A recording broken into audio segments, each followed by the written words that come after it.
কিয়ামত আরবি শব্দ যার অর্থ মহাপ্রলয় বা পুনরুত্থান। ইয়াউমুল কিয়ামা অর্থ কিয়ামতের দিবস।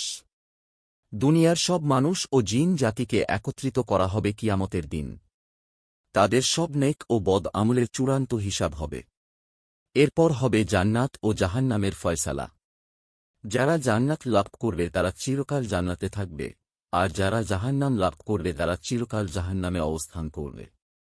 এখন অনেকের মনেই প্রশ্ন আসে কিয়ামত বা পুনরুত্থান কখন সংঘটিত হবে। এ প্রসঙ্গে কোরআন হাদিসে নির্দিষ্ট কোনো তারিখ উল্লেখ না থাকলেও এর আলামত সম্পর্কে মহান আল্লাহ তাআলা ইরশাদ করেন, তারা কি শুধু এই অপেক্ষায় রয়েছে যে কিয়ামত তাদের কাছে এসে পড়ুক? বস্তুত কিয়ামতের লক্ষণগুলো তো এসেই পড়েছে। সুতরাং এসে পড়লে তারা কিভাবে উপদেশ গ্রহণ করবে? নবী সাল্লাল্লাহু আলাইহি ওয়াসাল্লাম বলেছেন, আমার উম্মতের মাঝে ধ্বংস, পাথরবৃষ্টি এবং চেহারা বিকৃতকরণ শাস্তি আসবে। সাহাবায়ে কেরাম বললেন, হে আল্লাহর নবী, কবে এই আযাব আসবে? নবীজি সাল্লাল্লাহু আলাইহি ওয়াসাল্লাম বললেন, যখন বাদ্যযন্ত্র ও গায়িকা নারীদের খুব বিস্তার ঘটবে আর মদকে হালাল মনে করা হবে। কিয়ামতের ছোট আলামতগুলো প্রকাশিত হয়ে গেলে হঠাৎ করেই কিয়ামতের বড় আলামতগুলো প্রকাশিত হতে শুরু করবে। নবী সাল্লাল্লাহু আলাইহি ওয়াসাল্লাম বলেন, মালা ছিঁড়ে গেলে এর পুঁতিগুলো যেমন দ্রুত খসে পড়ে ঠিক সেভাবেই কিয়ামতের বড় আলামতগুলো একের পর এক প্রকাশিত হতে থাকবে। কিয়ামতের বড় আলামতগুলো হচ্ছে রক্তিম ধোঁয়া, যা পৃথিবীকে ঢেকে ফেলবে এবং যার প্রভাবে মুমিনদের সামান্য সর্দিকাশির মতো অবস্থা হবে, আর কাফেরদের জন্য যা হবে ভয়াবহ আযাব। দাজ্জালের আত্মপ্রকাশ, হযরত ঈসা আলাইহি ওয়াসাল্লামের অবতরণ, ইয়াজুজ মাজুজ, পশ্চিম দিক থেকে সূর্যোদয়, দাব্বাতুল রাত বা প্রাণী বিশেষ যা মাটি ভেদ করে বের হবে, 3টি ভূধস, একটি পূর্ব প্রান্তে, একটি পশ্চিম প্রান্তে, আরেকটি জাজিরাতুল আরবে। কিয়ামতের বড় বড় আলামত এখনও পরিদৃষ্ট না হলেও ছোট ছোট আলামতগুলো এমনভাবে সর্বত্র বিস্তার লাভ করেছে যা রোধ করার ক্ষমতা কারও নেই। কোরআন ও হাদিসের জ্ঞান থেকে মানুষকে দূরে রাখার চেষ্টা করা হচ্ছে। শরীয়ত পরিপন্থী আচরণ ধীরে ধীরে বিস্তার লাভ করছে। মানুষের কাছ থেকে নীতি নৈতিকতা হারিয়ে যাচ্ছে। হিংসা, লোভ ও অহংকারের সীমা ছাড়িয়ে গেছে। প্রতিযোগিতা করে অট্টালিকা নির্মাণ করা হচ্ছে। দুষ্টের দমন ও শিষ্টের লালনের পরিবর্তে দুষ্টের লালন ও শিষ্টের দমনের কার্যক্রম গর্বের সঙ্গে করা হচ্ছে। শিরক, বিদাত, নিফাক ইত্যাদি বৃদ্ধি পাচ্ছে। মিথ্যা, আমানতের খিয়ানত, ওয়াদা খিলাফ অহরহ হচ্ছে। সন্তান পিতামাতার শুধু অবাধ্য নয়, বরং পিতামাতাকে খুন করছে। পিতামাতা সন্তানকে আদরস্নেহ দিয়ে মানুষ করার পরিবর্তে নিজেই হত্যা করছে, যা জাহেলি যুগেও করা হতো না। অন্যায় অবিচার এত প্রকট আকার ধারণ করেছে যে মানুষ অন্যায়কে অন্যায় মনে করছে না। ন্যায়নীতির পরিবর্তে অন্যায় জুলুম করা হচ্ছে। নারীরা পর্দা করার পরিবর্তে পর্দাহীনতাকে অহংকারের বিষয় বানিয়ে নিয়েছে। সুদঘুষ, মদ, জিনাবভিচার বেড়ে গেছে।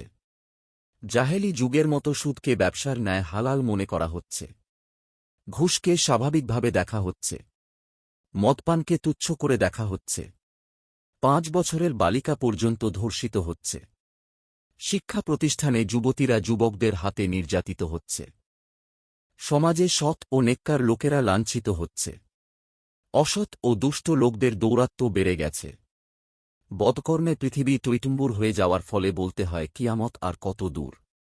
রাসূল সাল্লাল্লাহু আলাইহি ওয়াসাল্লাম বলেছেন, কিয়ামতের আগে অজ্ঞতা বেড়ে যাবে, ইলম উঠিয়ে নেওয়া হবে, মানুষের হৃদয় কঠিন হয়ে যাবে এবং মারামারি, হত্যাযজ্ঞ বেড়ে যাবে। মহাবিশ্বের আয়ু একদিন ফুরিয়ে যাবে। নভমণ্ডল ভূমণ্ডলের সবকিছু ধ্বংস হয়ে যাবে।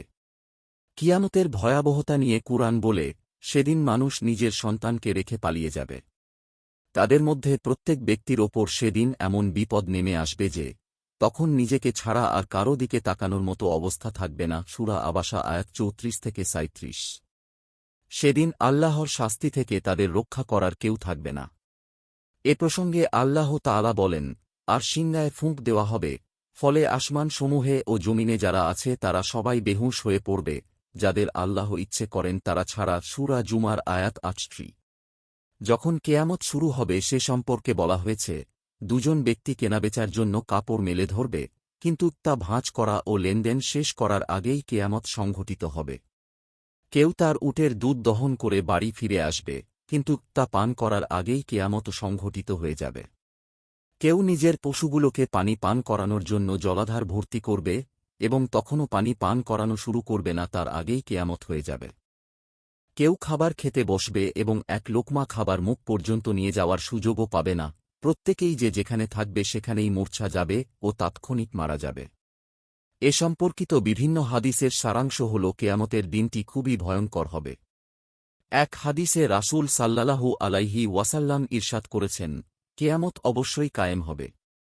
তা এমন সময় যে কাপড়ের দোকানে ক্রেতা বিক্রেতার সামনে কাপড় দেখার জন্য মেলে ধরবে, কিন্তু দরদামও শেষ করতে পারবে না, কাপড় গুটাতেও পারবে না।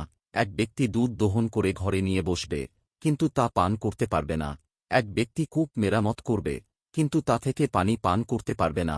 এক ব্যক্তি লোকমা তুলবে, কিন্তু তা মুখে দিতে পারবে না। এমন অবস্থায় কেয়ামত কায়েম হবে। সহীহ বুখারী 6506 নং হাদিস। আল্লাহ তাআলা বলেন, যখন সিংহায় ফুঁক দেওয়া হবে, সেটা হবে অনেক কঠিন দিন। সূরা মুদ্দাসসির আয়াত ৮ থেকে ৯। সেদিন জমিন ও পর্বতমালা প্রকম্পিত হবে এবং পাহাড়গুলো চলমান বালুকা রাশিতে পরিণত হবে। সূরা মুজ্জাম্মিল আয়াত ১৪। সেদিন ভূপৃষ্ঠ ভয়ঙ্করভাবে দুলতে থাকবে। ভূমিকম্পের ভয়াবহতায় মাটির নিচ থেকে সব স্বর্ণমুদ্রা বের হয়ে যাবে। আবু হুরায়রা রাদিয়াল্লাহু আনহু থেকে বর্ণিত হাদিসে এসেছে, জমিন তার গর্ভে থাকা যাবতীয় স্বর্ণরৌপ্য বমি করে বের করে দেবে। তখন হত্যাকারী বলবে, হায়, এর জন্যই আমি অন্যকে হত্যা করেছি। ডাকাত বলবে, হায়, এর জন্যই আমি ডাকাতি করেছি। চোর বলবে, হায়, এর জন্যই আমি চুরি করেছি। এসব সম্পদ তাদের ডাকবে, কিন্তু কেউ কিছুই নিতে পারবে না। সহীহ মুসলিম 1013 নং হাদিস। তাছাড়া আকাশের অবস্থা অনেক ভয়াবহ হবে। আকাশ ফেটে বিদীর্ণ হয়ে যাবে এবং টকটকে রক্তিম বর্ণ ধারণ করবে। আকাশের বিচূর্ণ খণ্ডগুলো তুলোর মতো উড়তে থাকবে। সূরা তুর আয়াত ৯ ও সূরা রহমান আয়াত ৩৭। নক্ষত্র তারকার অবস্থা অনেক ভয়াবহ হবে। আল্লাহ বলেন, সূর্যকে নিষ্প্রভ করা হবে। নক্ষত্রগুলো খসে খসে পড়বে। পাহাড়গুলো উড়তে থাকবে। গর্ভবতী উটনীকে উপেক্ষা করা হবে। বন্য পশু একত্র করা হবে। সমুদ্র উত্তাল হবে। সূরা তাকভীর আয়াত ১ থেকে ৬। আল্লামা বাগাবী রহমতুল্লাহ বলেন, ঘরবাড়ি প্রাসাদ সব ধসে ধসে পড়তে থাকবে। দুগ্ধবতী নারীদের দুধ বের হয়ে যাবে। গর্ভবতীদের গর্ভপাত হয়ে যাবে। শিশুরা শুভ্রকেশ বৃদ্ধ হয়ে যাবে। শয়তান ভয়ে পৃথিবীর এক প্রান্ত থেকে অন্য প্রান্তে দৌড়ে পালাতে থাকবে। মানুষজন ছোটাছুটি করতে থাকবে, কিন্তু বড় বড় গর্তের ভেতর পড়ে যাবে। এ দেখে পেছনের লোকেরা ভয়ে অন্যদিকে দৌড়াতে শুরু করবে। হাসরের জন্য সর্বপ্রথম যার কবর খুলে দেওয়া হবে তিনি হলেন মহানবী সাল্লাল্লাহু আলাইহি ওয়াসাল্লাম। আবু হুরায়রা রাদিয়াল্লাহু আনহু থেকে বর্ণিত, রাসূল সাল্লাল্লাহু আলাইহি ওয়াসাল্লাম বলেন, দ্বিতীয়বার সিংহায় ফুৎকার দেওয়ার পর সর্বপ্রথম আমি মাথা তুলব। তখন আমি দেখব হযরত মূসা আলাইহি ওয়াসাল্লাম আরশের এক পায়া ধরে আছেন। আমি জানব না তিনি এভাবেই ছিলেন নাকি দ্বিতীয়বার সিংহায় ফুঁ দেওয়ার পর সেখানে গিয়েছেন। সেদিন জমিন পরিবর্তিত হয়ে অন্য জমিন হবে। সেদিন ময়দার রুটির মতো সাদা পরিষ্কার ও মসৃণ জমিনের বুকে মানবজাতিকে পুনরুত্থিত করা হবে। এতে কারও কোনো চিহ্ন যেমন ঘর, উদ্যান, গাছ, পাহাড়, টিলা ইত্যাদি থাকবে না। সেদিন সৃষ্টিকর্তার সামনে সব আওয়াজ স্তব্ধ হয়ে যাবে, চেহারাগুলো অবনত থাকবে এবং সব সৃষ্টিই মহাপ্রতাপশালী আল্লাহর সামনে আত্মসমর্পণ করবে। তখন চলাচলকারীদের পায়ের মৃদু আওয়াজ ও হালকা শব্দ ছাড়া কিছুই শোনা যাবে না। মহান আল্লাহ বলেন, যেদিন এই পৃথিবী পরিবর্তিত হয়ে অন্য পৃথিবী হবে এবং আকাশও পরিবর্তিত হবে আর মানুষ উপস্থিত হবে আল্লাহর সামনে যিনি এক পরাক্রমশালী। সূরা ইব্রাহিম আয়াত ৪৮। আকাশ ও পৃথিবী পাল্টে দেওয়ার এমন অর্থ হতে পারে যে এগুলোর আকার ও আকৃতি পাল্টে দেওয়া হবে। সে সময় গোটা ভূপৃষ্ঠ একটি সমতল ভূমিতে পরিণত করে দেওয়া হবে। এতে কোনো গৃহের ও বৃক্ষের আড়াল থাকবে না। পাহাড়, টিলা, গর্ত ও গভীরতা কিছুই থাকবে না। এ বিষয়ে পবিত্র কোরআনে এসেছে, অতঃপর পৃথিবীকে মসৃণ সমতল ভূমি করে ছাড়বেন। তুমি তাতে মোড় ও টিলা দেখবে না। সূরা তোহা আয়াত ১০৬ ও ৭। পূর্ববর্তী ও পরবর্তী সব আদম সন্তানকে সেদিন কিয়ামতের ময়দানে একত্রিত করা হবে, সবাই তাদের রবের অভিমুখী থাকবে, তখন আর তাদের কোনো কিছুই গোপন থাকবে না। সেই দিনটি হবে খুবই ভয়ঙ্কর, দুশ্চিন্তা ও কষ্টের। তারা নিজ নিজ কবর থেকে খাতনাবিহীন, খালি পা ও বস্ত্রহীন অবস্থায় দাঁড়াবে। অপরাধী, পাপাচারীদেরকে ঘিরে ধরবে কঠিন লাঞ্ছনা ও সংকটময় অবস্থা। আল্লাহর নির্দেশে তাদের তা এমনভাবে ছেয়ে ফেলবে যে সব শক্তি ও অনুভূতি এর সামনে অক্ষম হয়ে পড়বে। সেদিন নবী-রাসূল, ন্যায়নিষ্ঠ ও সৎকর্মশীলদের বস্ত্র পরিধান করানো হবে। সর্বপ্রথম যাকে বস্ত্র পরিধান করানো হবে তিনি হচ্ছেন হজরত ইব্রাহিম আলাইহি ওয়াসাল্লাম। সহিহ বুখারী 3112 নং হাদিস। হজরত ইব্রাহিম আলাইহি ওয়াসাল্লামকে সর্বপ্রথম কাপড় পরিধানের সম্মান দেওয়ার কারণ ইরাকের বাবেল শহরের অত্যাচারী বাদশাহ নমরুদ তাঁকে আগুনে নিক্ষেপ করেছিল। আগুনে নিক্ষেপের সময় তাঁর পরিধেয় বস্ত্র খুলে নেওয়া হয়েছিল। আল্লাহর দ্বীনের জন্য তিনিই প্রথম বস্ত্রহরণের অপমান সহ্য করেছিলেন। তাই তার জন্য বস্ত্র পরিধানের এ সম্মান। মানুষের শরীরের কোনো কাপড় না থাকলে একে অন্যের দিকে দৃষ্টি পড়তে পারে এবং লজ্জিত হওয়ার আশঙ্কা রয়েছে। আয়েশা রাদিয়াল্লাহু আনহা নবীজিকে এ কথা বললে নবীজি সাল্লাল্লাহু আলাইহি ওয়াসাল্লাম বললেন, সেদিনের ভয়াবহতা এত গুরুতর হবে যে কেউ কারো দিকে তাকানোর কল্পনাও করতে পারবে না। সবাইকে আপন আপন অবস্থা ব্যস্ত করে রাখবে। সেদিনটি হবে খুবই ভারী ও দুঃসহ, যা অবলোকন করবে আসমান ও জমিনের ভালো মন্দ সবাই। এমনকি সব ফেরেশতা ও নবী-রাসূল গণকেও উপস্থিত করা হবে। মানুষ, জিন, পাখি ও প্রাণীকুল ইত্যাদি সৃষ্টির সবাইকেই সেদিন উপস্থিত করা হবে। সেদিন কিছু সংখ্যক মানুষ দয়াময় আল্লাহর আরশের ছায়ায় আশ্রয় পাবে, তারা সূর্যের তাপ, গরম ও সৃষ্টির নিঃশ্বাস থেকে নিরাপদ থাকবে। তারা হলেন ১. ন্যায়পরায়ণ বাদশাহ, ২. এমন যুব এক যার যৌবন আল্লাহর ইবাদতে অতিবাহিত হয়েছে, ৩. যার অন্তর মসজিদের সঙ্গে লেগেছিল, ৪. ওই দুই ব্যক্তি যারা আল্লাহর সন্তুষ্টিলাভের উদ্দেশ্যে বন্ধুত্ব ও ভালোবাসা স্থাপন করে, যারা এই ভালোবাসার ওপর মিলিত হয় এবং এই ভালোবাসার ওপরেই চিরবিচ্ছিন্ন হয়। ৫. সেই ব্যক্তি যাকে কোনো সুন্দরী ব্যভিচারের উদ্দেশ্যে আহ্বান করে, কিন্তু সে বলে, আমি আল্লাহকে ভয় করি। ৬. সেই ব্যক্তি যে এমন গোপনে দান করে যে তার ডান হাত কি দান করে তা তার বাম হাতও জানতে পারে না। ৭. যে নির্জনে আল্লাহকে স্মরণ করে, ফলে তার উভয় চোখে পানি বয়ে যায়। সেদিন অপেক্ষার প্রহর দীর্ঘ হবে, ব্যাপক ভিড় হবে, প্রচণ্ড গরম, তৃষ্ণা পাবে। তারপর মহান আল্লাহ কিয়ামতের ময়দানে তার নবীর জন্য হাউজে কাউসার উন্মুক্ত করে দেবেন। তারপর আরও কঠিন পরীক্ষা শুরু হবে, মানুষ দীর্ঘক্ষণ যাবৎ দাঁড়িয়ে থাকবে, কিন্তু আল্লাহ তাআলা তাদের দিকে ভ্রুক্ষেপ করবেন না। মানুষ অসহনীয় দুশ্চিন্তা ও উদ্বিগ্নতায় জর্জরিত হবে। লোকেরা বলতে থাকবে, তোমরা কি বিপদের সম্মুখীন হয়েছ তা কি দেখতে পাচ্ছ না? তোমরা কি এমন কাউকে খুঁজে বের করবে না, যে তোমাদের জন্য তোমাদের রবের কাছে সুপারিশকারী হবে?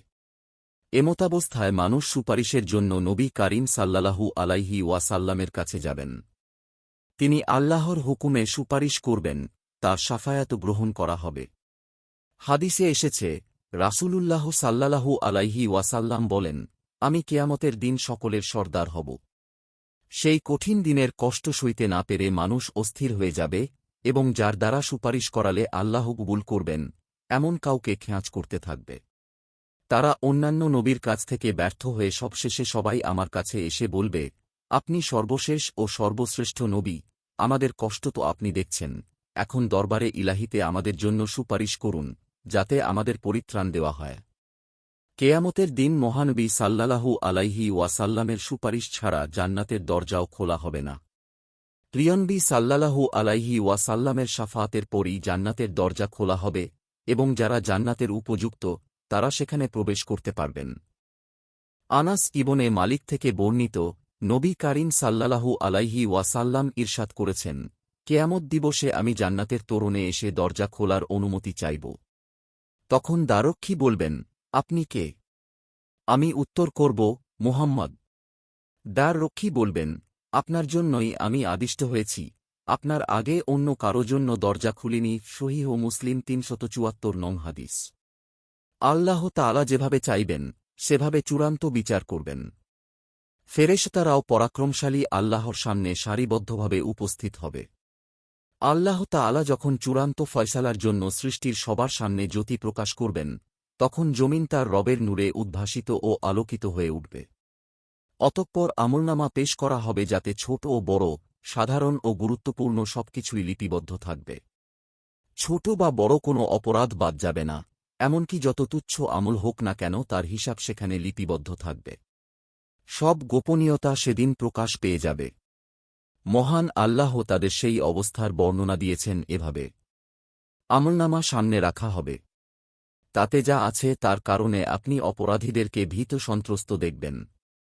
তারা বলবে, হায় আফসোস, এ কেমন আমলনামা! এ যে ছোট বড় কোনো কিছুই বাদ দেয়নি, সবই এতে রয়েছে। তারা তাদের কৃতকর্মকে সামনে উপস্থিত পাবে। আপনার পালনকর্তা কারো প্রতি জুলুম করবেন না। সূরা কাহাফ আয়াত ৪৯। নেককার বান্দারা আমলনামা গ্রহণ করবেন ডান হাতে, আর বদকারদেরকে পেছন দিক থেকে বাম হাতে ধরিয়ে দেওয়া হবে। সেদিন নেককাররা আনন্দে আত্মহারা হবেন এবং অন্যদের ডেকে ডেকে নিজের আমলনামা দেখাবেন। বিষয়টি কোরআনে বর্ণিত হয়েছে এভাবে: যাকে আমলনামা দেওয়া হবে তার ডান হাতে, সে বলবে, হে লোকজন, এই যে আমার আমলনামা, তোমরা পড়ে দেখো। আমি আগেই বিশ্বাস করেছিলাম যে আমাকে অবশ্যই হিসাবের সম্মুখীন হতে হবে। সূরা হাক্কাহ আয়াত ১৯ থেকে ২০। বিচারের ভয়ে প্রত্যেক জাতিকে নতজানু হতে দেখা যাবে। কেয়ামতের দিন আল্লাহ ওয়ান্দার নিকটবর্তী হবেন এবং তার যাবতীয় অপরাধের স্বীকারোক্তি গ্রহণ করবেন।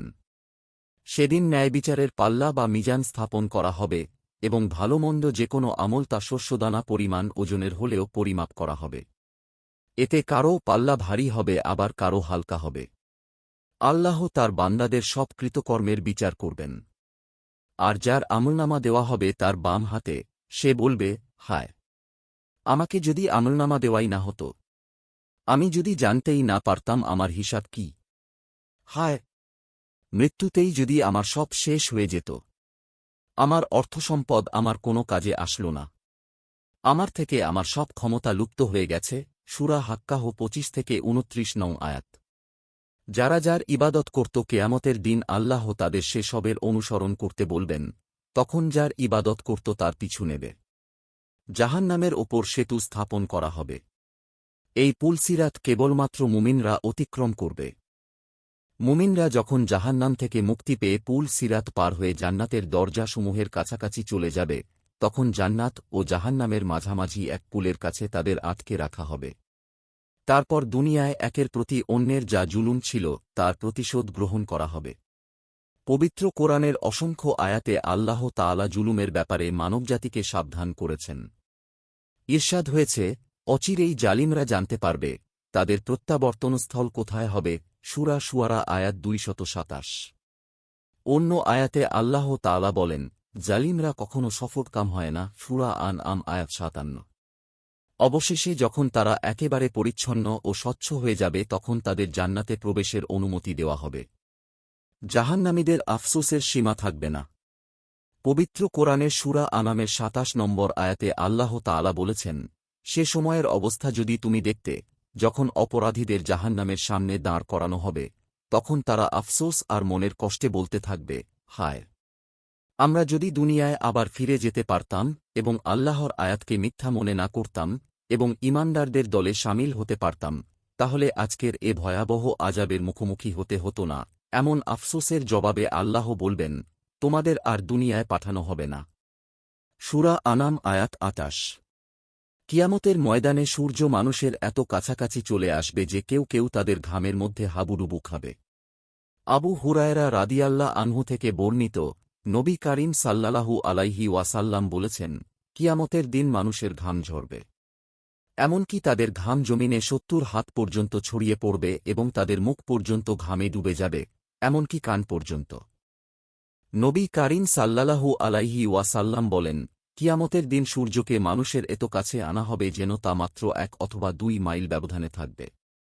তিনি বলেন, সূর্য তাদের গলিয়ে দেবে। তারা তখন নিজেদের গুনাহের অনুপাতে ঘামের মধ্যে হাবুডুবু খাবে।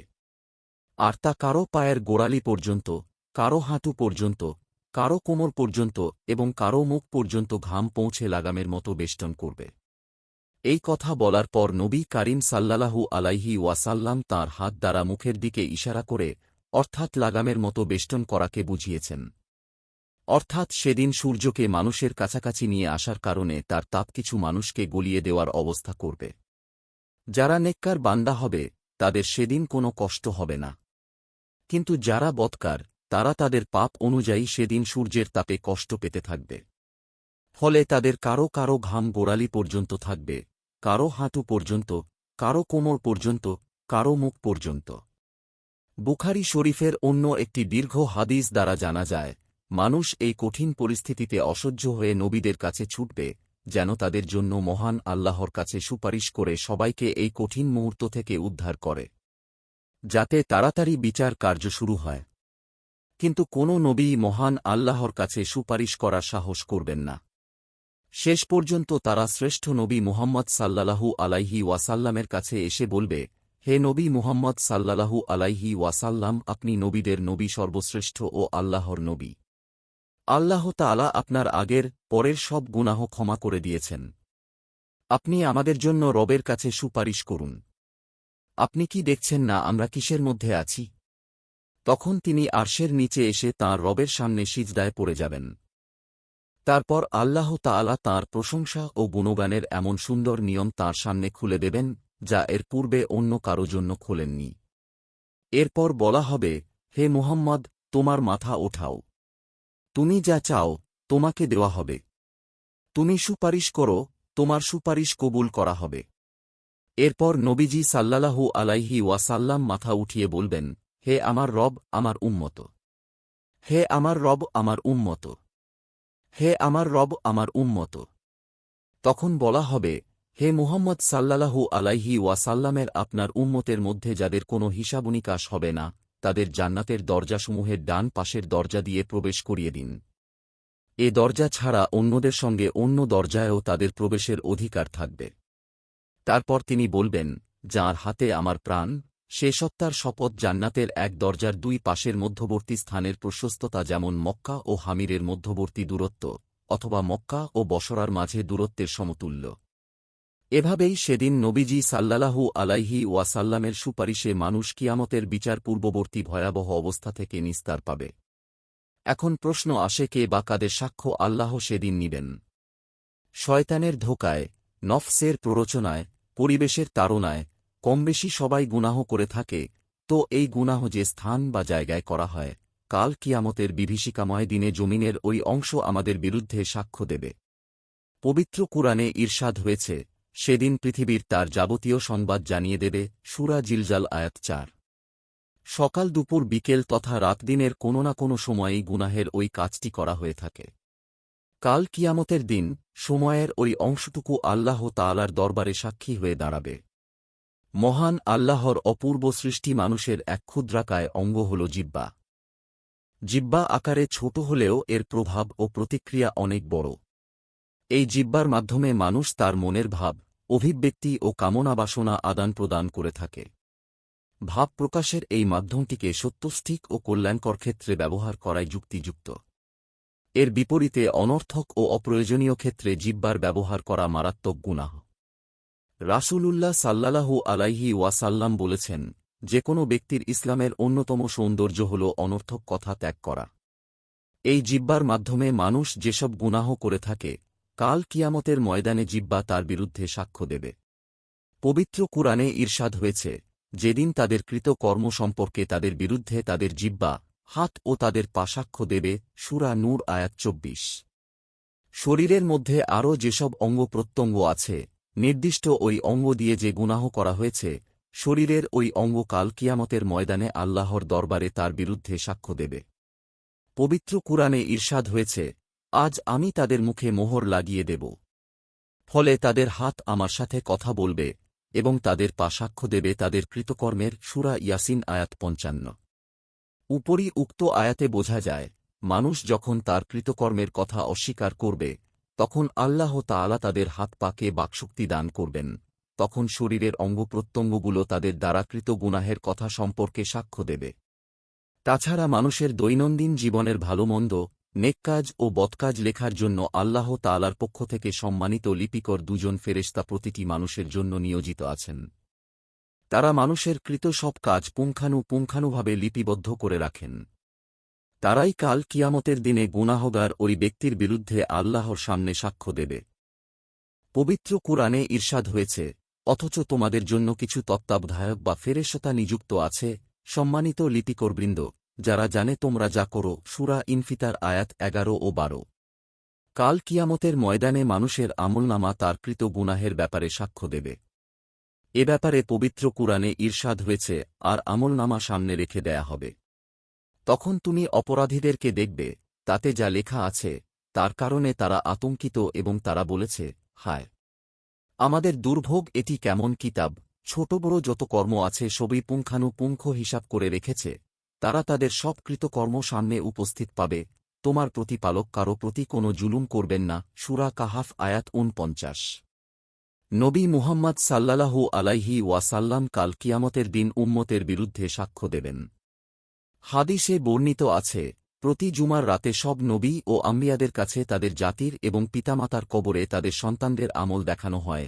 এ ব্যাপারে পবিত্র কুরআনে ইরশাদ হয়েছে, সুতরাং তারা ভেবে দেখুক সেই দিন তাদের অবস্থা কেমন হবে, যখন আমি প্রত্যেক উম্মত থেকে একজন সাক্ষী উপস্থিত করব, এবং হে নবী, আমি তোমাকে ওই সব লোকের বিরুদ্ধে সাক্ষীরূপে উপস্থিত করব। সূরা আন-নিসা আয়াত ৪১। উপরিউক্ত আয়াতে বোঝা গেল, কিয়ামতের দিন প্রত্যেক নবী রাসূল নিজ নিজ উম্মতের ভালোমন্দ কর্ম সম্পর্কে সাক্ষ্য দেবেন। সেই ধারায় মহানবী সাল্লাল্লাহু আলাইহি ওয়াসাল্লামকে তাঁর নিজ উম্মত সম্পর্কে সাক্ষীরূপে পেশ করা হবে। স্বয়ং আল্লাহ তাআলা বান্দার ভালোমন্দ কর্ম সম্পর্কে কাল কিয়ামতের ময়দানে সাক্ষ্য দেবেন। আল্লাহ বলেন, আমি রহমান, রহিম, গাফফার, ছাত্তার। তথাপি কাল কিয়ামতের ময়দানে তোমাদের গুনাহ সম্পর্কে সাক্ষ্য দেব। আল্লাহ আরও বলেন, তোমরা এটি ভয় করো যে অমুক দেখছে, অমুক দেখছে, তবে এটি কেন ভয় করো না, খেয়াল করো না, স্বয়ং আমি আল্লাহ নিজেই তো দেখছি। এ ব্যাপারে পবিত্র কুরআনে ইরশাদ হয়েছে, হে মানুষ, তোমরা যে কাজই করো, তোমরা যখন তাতে লিপ্ত থাকো, তখন আমি তোমাদের দেখতে থাকি। তোমার প্রতিপালকের কাছে অনুপরিমাণ জিনিসও গোপন থাকে না, না পৃথিবীতে, না আকাশে, এবং তার চেয়ে ছোট ও তার চেয়ে বড় এমন কিছু নেই। সূরা ইউনুস আয়াত 61। কিয়ামতের দিন 4টি প্রশ্নের উত্তর না দিয়ে কেউ সামনে অগ্রসর হতে পারবে না। 1. কোন কাজে জীবন ব্যয় করেছে? 2. ইলম অনুসারে কেমন আমল করেছে? 3. কোন খাত থেকে সম্পদ উপার্জন করেছে এবং কোথায় তা ব্যয় করেছে? 4. নিজের যৌবনকে কোন কাজে বরবাদ করেছে?